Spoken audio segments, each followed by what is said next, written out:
Assalamu alaikum qarindoshlar. Bugun 1 ayning 30 kuni. Men yana bugun shu Wuhan o'pkalligi to'g'risida ozroq so'zlab qo'yay dedim.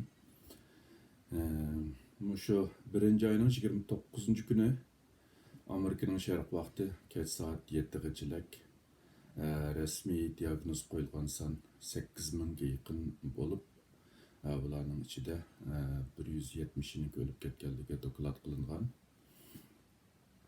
Bu bemorlarningki mutlaq ko'p qismi Wuhanni markaz qilgan shu Xitoy zemini ichida bo'lib, faqat ularningki 103 chet elda diagnoz qo'yilgan.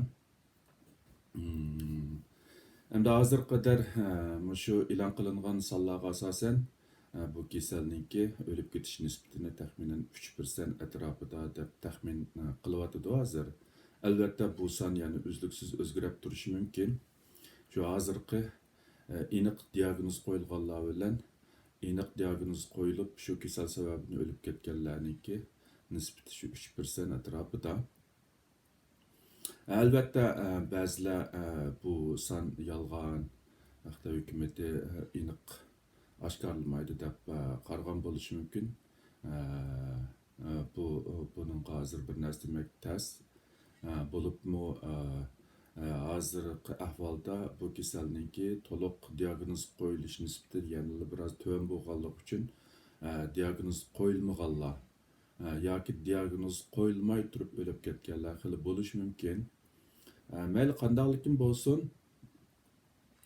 shu chet elda bayqalgan, ya'ni diagnoz qo'yilgan 103 kasalning ichida birasimi o'lib ketgani yo'q. Agar bu kasal haqiqatan shunday ig'ir bo'lib o'lib ketish nisbati bak yuqori bo'lgan bo'lsa, chet elga chiqqan, chet elda diagnoz qo'ygan 103 kasalning bir qismi o'lib ketish kerak edi. Kam deganda shu 3% shu tuvan hisoblagan vaqtidami 103 kasaldan 3 kasal o'lish kerak edi. Lekin o'lmadi. Ulardan hech qaysi o'lgani yo'q. Demak bu kasallikki o'lish nisbati uncha yuqori emas deb qarashga bo'ladi. Kam deganda hozirgi sonliq ma'lumotlardan. Albatta endi ijtimoiy taratqularda bu to'g'risida har xil xabarlar yana ustunlikni egallab, insonlar orasida alohida qalaymuqqanchilik, qaymuqqish, andisha, qo'rqish deganlarni paydo qilyotdi. Chunki hozir mayli YouTube'da olsun, mayli ijtimoiy taratqularda bo'lsin, tarqalib yurgan xabarlarniki hammasi tibbiy mutaxassis nuqtasidan emas, balki boshqa siyosiy va yoki ijtimoiy nuqtadan aytgandek xabarlar. Endi yana nurg'un kishilarningki ko'ngilda bu kasallikki bir xil biologiyalik urushning tüpaylidan kelib chiqqanligini yoki tajribaxonada yetiltirgan viruslarningki tarqalib ketishdan chiqqanliklarini da'vatidi. Endi albatta biz garchi bu ehtimollikni tamoman yo'q deyolmasakmi, lekin buningga yetarlik isbot yo'q hozir qadar. Masalan, shu Xitoy hukumati 1 ayninki 7-kunisidan keyin shu virus to'g'risida aniq bir tekshirish ilib berib, u nimaninki virusninki gen qurilmasini aniqlab chiqqandan keyin buni shu Dunyo sog'liqni tashkilotininki gen ombiriga kirgizgan. Keyin anandan keyin Amerikada bayqalgan kasallar tarkibidanmi bu virusni ilib uninki gen rad tartibi, ya'ni genomic sequencing deydi. O'sha rad tartibini aniqlab chiqqandan keyin bu gen rad tartibininki shu Amerikada bayqalgan gen u virusninki gen tartibininki Xitoy ta'minlagan virus gen tartibi bilan asos o'xshaydiganligi isbotlandi. Shunga bu yerda nurg'un narsalarni, masalan sonliq ma'lumot yoki ba'zi uchurlarni Xitoy hukumati o'zi kontrol qilib oshkorlamagan taqdirdami ba'zi narsalar hozir butunlay ularningki kontrolligida emas. Men tunugun degandagidek bu jihatda Avstraliyadami yaxshi bir ilgirlash bor. Endi vaqtning o'tishi bilan insonlar bular g'arbdagi mustaqil tadqiqot ilib boradigan tibbiy xodimlar, ya'ni Xitoyninki kontrolligida emas tibbiy xodimlar bu virus to'g'risida tadqiqot ilib berib bizga mustaqil bir uchurlarni ta'minlagusi yaqin kelgusida shuning bilan biz nurg'un ishlar o'tirg'i chiqadi. Uningdan boshqa shu Dünya Səhiyyə Təşkilatının nomi ostida nurg'un mutaxassislar hozir Xitoyga berib bu kasal to'g'risida naq maydondan uchur egallayotdi. Men ishlaydigan maktabda bir professor allburun shu Xitoyga berib Xitoydagi mutaxassislar bilan bu to'g'risida hamkorlik qilib ishlayotdi hozir. Hozir qadar mayli shu Amerikaninki kasallikni kontrol qilish, ya'ni CDC'ninki dokladlarda olsun, mayli boshqa tibbiy xodimlarniki deyishchi olsun, bu kasallikni mundaq hozir jamiyatda iqib yurgunidek unchalik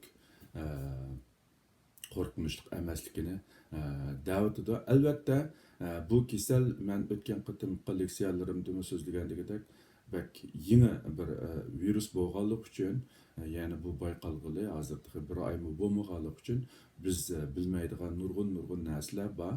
Lekin vaqtning o'tishi bilan bu viruslarga bo'lgan tonishlar bora-bora o'tirg'i chiqyotdi. Shunga meningcha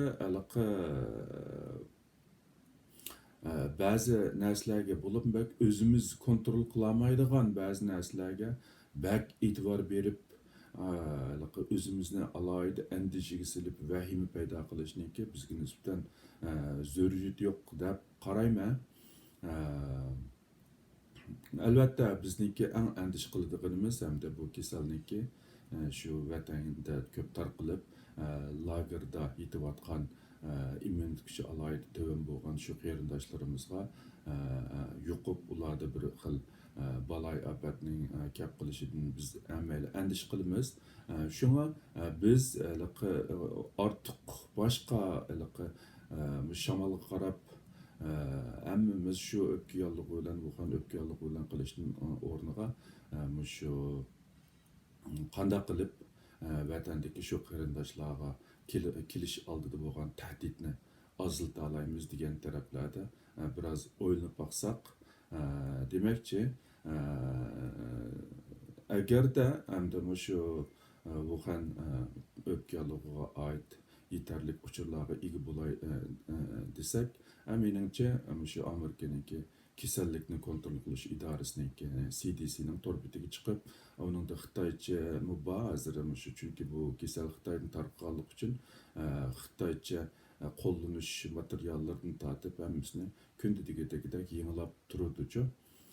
Shunga shu agar ishonchli uchurlarga erishaman desak, menimcha Amerikaninki shu kasallikni kontrol qilish CDC'niki to'rbitiga chiqib, mayli inglizcha olsun, o'zimiz ehtiyojli bo'lgan mayli Xitoycha bo'lgan uchurlarga erisha olamiz deb qarayman. Endi bu kasbning sirtidagi YouTube'chilar yoki siyosiy analizchilarniki bu jihatdagi nimalari, analizlari ko'pkan hozir. Ularning o'ziniki maqsadlari bo'lishi mumkin, chunki ularning ko'pinchisi siyosiy o'tkichilar bo'lganligi uchun buni siyosiy tibbiy nuqtadan emas, siyosiy nuqtadan alayda yuqori darajaga ko'tarib boshqa analizlarni qilib o'tibdi. Bularni ularningki nuqtai nazardan aytgan vaqtda to'g'ri, hamda chunki Xitoy hokimiyati shu kasal tarqalgan dastlabki vaqtlarda uchurlarni oshkorlamay, aksincha uchurlarni to'rda oshkorlagan doktorlarni, ya'ni 8 hozir aytishlar qargan vaqtda, ayni vaqtida 8 doktorni to'rda yolg'on gap tarqatgan degan jinoyat bilan qo'lga olgan, tutgan ekan soqchilar. Tunugun xabarlar qargan vaqtida Xitoyninki eng oliy soti bu 8 doktorni gunohsiz deb qo'yib etgan. Shunga endi mayli chet eldagi o'tkichi Xitoylar bo'lsin, mayli Xitoy ichidagilar bo'lsin, bu Xitoy hukumatiniki bu kasalni bir taraf qilishiga alohida g'azab nafrati bor. Shu sababdanmi bu kasalni analiz qilgan vaqtida tibbiy nuqtadan emas, balki siyosiy nuqtadan, boshqa nuqtadan qilib alohida tashviq qilyapti. Hamda bizga nisbatan, hamda bizningki o'zimizning salomatligiga nisbatan qanchalik tahdidi bor degan vaqtida meningcha hozirgi ahvolga asoslangan vaqtida unchalik va qo'rqinchli emas deb qarayman. Albatta, bu vaqtning o'tishi bilan nurg'un ishlar barbara o'tirg'i chiqadi. Shunga alohida o'zimizni qo'rqinchga silib, andish qilib, jiddiylashishni hojatdir. Chunki odamning sog'lomligi yolg'iz bu virus bilan emas, shu jiddiychilik andishidanmi odamning salomatligi ta'sirga uchraydigan gap. Shunga hammanglarniki sog'lom bo'lish uchun salmoq bo'lishinglarni umid qilman. Buguncha mushaga so'zlab turay, keyin qitim ko'rishimiz. Hammanglarga rahmat.